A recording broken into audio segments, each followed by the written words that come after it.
anything you do which is not done under the eyes of God doesn't get God's blessing.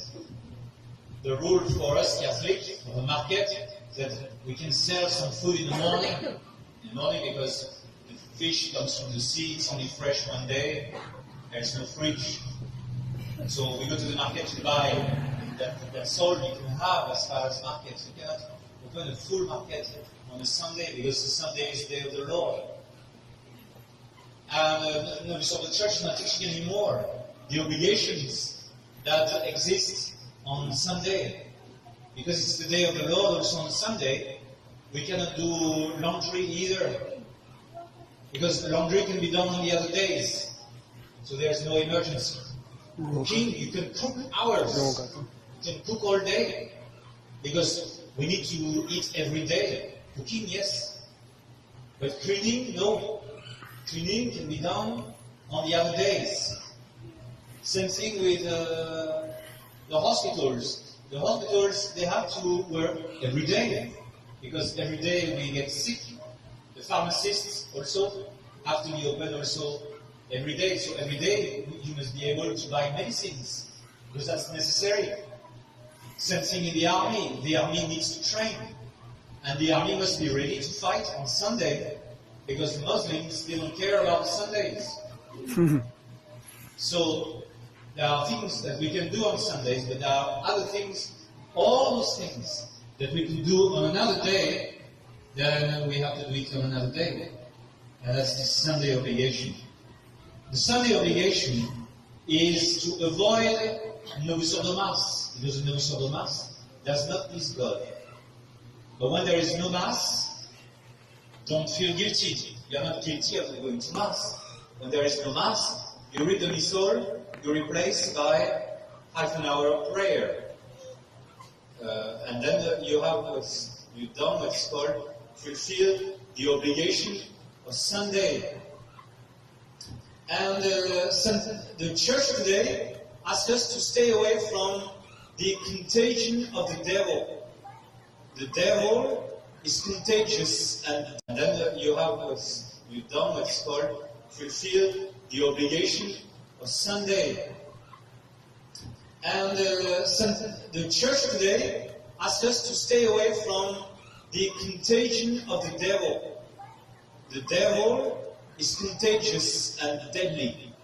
The devil wants to kill us with his lies, with his terrible lies. He wants to drag us to hell. And he has always tried to divide the church.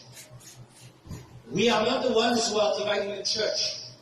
Those who divide the church are those who are introducing a new gospel, a different gospel that was taught before. They are the ones who are dividing the church.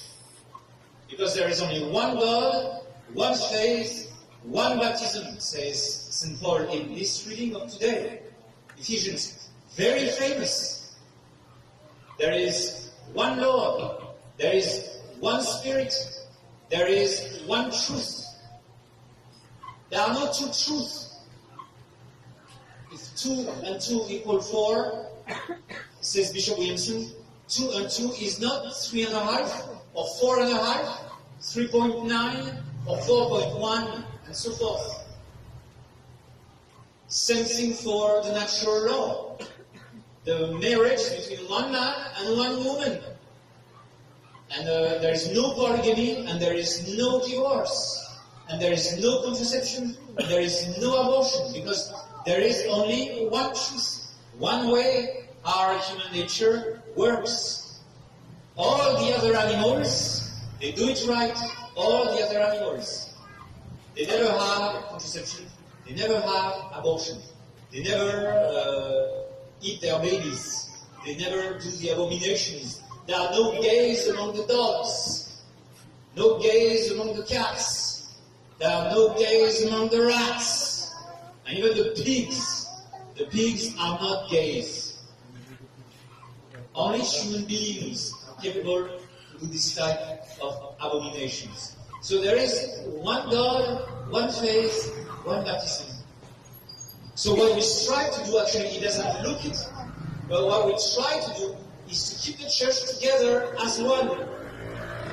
Without one same teaching in your mind that we are Catholics and we recognize the Holy Father, the Pope in Rome, and we don't want to divide the Church. But if the Pope says heresies as he does today, we must tell him that he's wrong. He's wrong. He has a few theologians started to say it's still very imperfect, but at least they agree with us now that this Pope is a heretic, or is spewing heresies. They agree with us, and they come from the mainstream church. They come from the Novus Ordo. So some Novus Ordo in Rome are realizing what you realize now, because we've told you and you studied more or less what's going on. And that will keep the church together, because the church, the Catholic Church, will always defend itself against heresies, against bacteria. Like your body, you have a skin, and the skin does not allow the bacteria to come in. It allows the oxygen to come in, it allows water to come in, but it does not allow bacteria to come in, because it's your skin. Same thing in your stomach. Your stomach does not allow bacteria to come in either, and to enter into your blood vessels. If bacteria come into your blood vessels, then there is a police force, the white blood cells, and they are the police. And if the white blood cells police force is defeated, then the bad guys will have to face the antibodies. And then, if that's not sufficient, then there will be an irritation. And then the nervous system will sound the alarm, and then your body's temperature is going to rise, so that you go to the hospital and get rid of the cancer, the tumor, or whatever is there. And so for the Catholic Church, it's the same. It's the same. When something bad has come inside, we fight against it, and we keep the faith until the situation is corrected. Until the Catholic Church is in good health again. It's a miracle, my dear friends. It's a miracle because 5 years ago, they are the police. And if the white blood cells police force is defeated, then the bad guys will have to face the antibodies. And then, if that's not sufficient, then there will be an irritation. And then the nervous system will sound the alarm, and then your body's temperature is going to rise, so that you go to the hospital and get rid of the cancer, the tumor, or whatever is there. And so for the Catholic Church, it's the same. It's the same.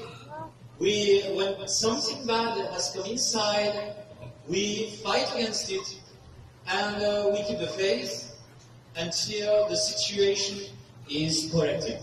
Until the Catholic Church is in good health again. It's a miracle, my dear friends. It's a miracle because 5 years ago, there was no traditional Catholic here in this village. There was no Catholic, traditional Catholic, hardly any, only one in Ormoc. Now in Ormoc, there are many now. There's a new group in Ormoc. And so tonight, I'm going to say the Mass for 60, 70 people. That's new. And this morning, I was pleased to see many young men, the future of the church, and young girls as well, the future of the church. And so I hope and pray marriages are going to come back in Racine as well as here. I trust that you will, all of you who need to do so, you will receive marriage. But you got to understand that the only guarantee we ask of you is that you promise that you're going to give us Catholic families, and that you will follow the laws of the Church in marriage, which, by the way, are your best security and your best guarantee of happiness. Because when there are no children, or not enough children, husband and wife are not faithful to each other. Very often, it's the children that solidify the marriage. It's like the mortar. between the hollow blocks, you got to put some mortar. And the mortar of a marriage are the children. They ensure the fidelity of through feminism and through also the rebellion of man, the rebellion of normal Catholic men who should face their responsibilities as Catholic husbands. And those are lies. Those are lies. And they are leading to death and destruction of human society. And they are the antechamber to the other abominations, like the sin of Sodom, and all the other horrible things that our world today is committing, and that were unthinkable in the past. 50 years ago, it was unthinkable, that a bride should not be a virgin before marriage. It was unthinkable. Ask your grandparents; they will tell you that was the way. And there was no divorce. And all the families were beautiful families. And it would hold, the structure of the family would hold very well. Ask your grandparents. They will tell you it did not happen too long ago. And it did happen for all the centuries before. Because it seems that, even before the missionaries arrived in the Philippines, the sins of the flesh were not all that big in the Philippines. Not too big. At least they were following the natural order to some extent, even before the missionaries arrived. Not the same case in Indonesia, unfortunately. But in the Philippines, the situation was better. And it's probably for that reason that the missionaries were allowed to conquer the Philippines to Holy Mother Church so easily. So I don't want to be too long, but keep this idea in mind.